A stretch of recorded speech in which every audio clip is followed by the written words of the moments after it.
I'm Naeem Mohaiemen. I'm an artist. I work in film, especially the film archives. I grew up in Bangladesh and now I live and work in New York. The film is called Through a Mirror, Darkly, and it's a 3-channel film looking at the month of May 1970 and pivotal events around the Vietnam War, especially protests on US campuses against the Vietnam War. So I came to the US for college 25 plus years ago, and I arrived at Oberlin College in Ohio. And I didn't know too much about Oberlin or Ohio until I arrived, but when I arrived, I soon learned that Kent State was in Ohio and that this was a sort of pivotal event. Over, let's say, a decade or so, I started realizing that in all the time I had heard about Kent State, I had never heard about Jackson State. So the fact that I hadn't heard about the killing of the black students initially really stuck in my head, and I started digging into this, and that became the impetus for why I was interested. I have spent quite a bit of time sitting or locating myself in the 1970s because I see it as a decade where you both had promise and danger at the same time, the possibility of utopian transformation, whether that's a socialist government or something else, and then suddenly things do a hairpin turn and go somewhere completely different, unexpectedly. In the past, I would look at these experiences in South Asia and the Global South. This project is looking at the experience of this moment of upheaval in the United States through the lens and prism of the Vietnam War.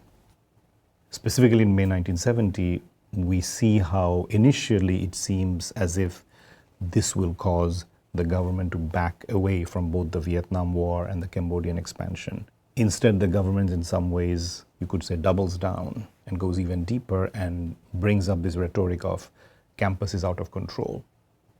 When I first started looking into this project, one of the things I was looking at particularly was the way that Kent State are these 4 deaths that are memorialized and remembered in a quite substantial way, whereas the deaths at Jackson State are very under-remembered. And you see that even in the film when you look at the scale of events at Kent State and the much smaller scale of the events at Jackson State. So that's one aspect. And on a very simple level, we can understand that certain deaths are mourned more and certain deaths are invisible. And that's racialized as well as it has a class component as well.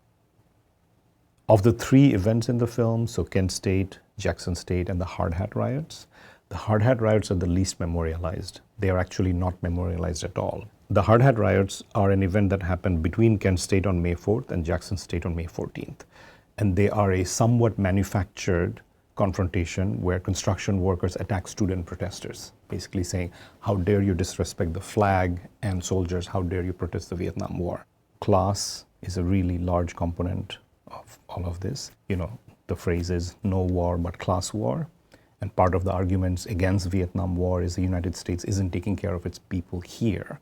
Why is it expanding overseas? And one of the counter-mobilization of that is to use what is done in that time, which is to take construction workers and pit them against students. There's a speech in the film, not to give it away, but just to reference to it, where Spiro Agnew specifically tries to focus in on the fact that students have not yet worked. And you can see how it's a very skillful use of this rhetoric of all of you who work hard, we respect you. These students who don't work and don't know how to work, they're your class enemy somehow, which is of course a very complicated dynamic. After the event is over and after it stops being politically useful, it's no longer remembered. It isn't memorialized today.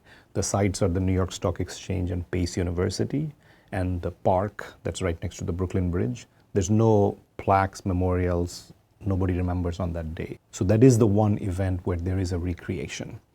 There is a former student of mine who's a performer who enacts the role of somebody who's remembering the Hard Hat riots.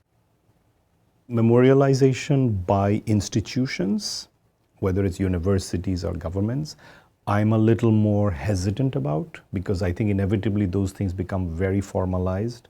They become useful for certain sets of people, and they're usually used to reinforce power or narratives of stability and nothing should change. I'm more interested in memorialization that happens at the individual molecular level, self-organized. In this film, Kent State has become a formalized, memorialized process. It's very formal, it's very important for the university and for alumni. I was looking at the people on the edges. One of my favorite sequences in the film is actually an elderly couple that is at Kent State on Sunday. Everything finishes on Saturday. Sunday, everything's closed down, it's raining, there's nobody around. And they had chosen Sunday to go and visit all the sites because they didn't want to deal with the crowd. And they were this lovely, sweet couple. I started talking to them. They have a very quiet memorialization. They were not trying to remember the larger political framework. They just wanted to remember the dead. And they were very relaxed in their interaction with me. It was a gentle encounter. The London premiere of the project is with Artangel, and we collectively chose this site, Albany House, which is in Westminster.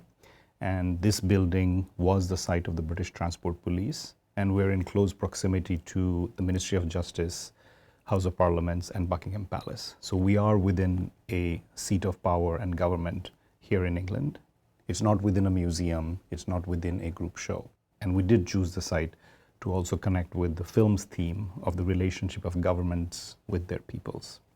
After that, it goes to a university gallery in the US, which is Wexner Center for Arts at Ohio State University, and then 3 university galleries in Britain presented by Film and Video Umbrella. We felt it was important that once people have seen the film, that they don't just walk straight out onto the street and not have any ways to form community. It was very important to also create a reading room where people could rest after they view the film, and they could look at this library with materials about the Vietnam War, and also we have turntables with vinyl records from that period that people can listen to. This also becomes a way to bring in parts of the Vietnam narrative that don't make it into the film. For example, in particular, the very specific body of literature that's been produced by Vietnamese Americans, the next generation. That doesn't make it into the film, but it does make it into the library. What's most interesting to me is that these are all 7-inch singles. And so you also see something about what were the songs related to Vietnam that were also popular enough to be considered something that you put in a jukebox. The songs were celebratory of the war or support our troops very briefly. It moves to a critical position towards the Vietnam War very early, and that transforms actually rock music, especially from 67, 68 onwards, as the shadow of Vietnam is there behind every song. Even a love song is no longer a love song. Love song is also about the fact that maybe your lover is in Vietnam and you've lost them. So it imbues everything. Even a 7-inch single that seems to be just about having a good time is in the dark shadow of the Vietnam War. There's a character in the film, Thuy Dinh, who makes a point about books and cinema and metaphor.